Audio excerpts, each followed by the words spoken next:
അസ്സലാമു അലൈക്കും വറഹ്മത്തുള്ളാഹി. മസ്ജിദുൽ ഗമാമക്ക് മുന്നിലാണുള്ളത്. മുത്ത് റസൂല് മദീനയിൽ മഴ വർഷിക്കാതിരുന്നപ്പോൾ ഇവിടെ വന്നിട്ട് 2 റക്അത്ത് നിസ്കരിച്ച് ദുആ ചെയ്ത് മഴ വർഷിക്കപ്പെട്ട സ്ഥലമാണ് മസ്ജിദുൽ ഗമാമ.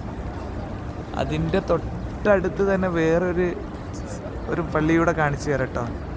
ഇതാണ് നമ്മുടെ അബൂബക്കർ സിദ്ദീഖ് റളിയല്ലാഹു അൻഹുവിൻ്റെ മസ്ജിദ്.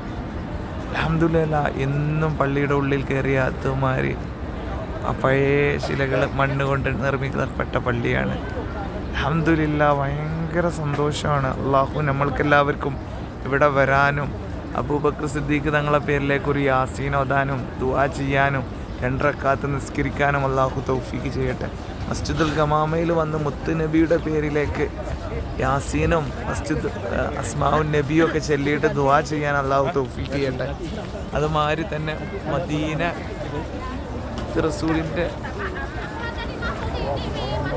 മദീനത്തുൽ മുനവ്വറയാണ് കാണുന്നത്. ഇൻഷാ അല്ലാഹ് ഒരുപാട് മദീനയെ മനസ്സിലാക്കാനും ഉൾക്കൊള്ളാനും വേണ്ടുപോലെ അവിടുത്തെ പുണ്യം നേടാനും അള്ളാഹു തൗഫീഖ് ചെയ്യട്ടെ.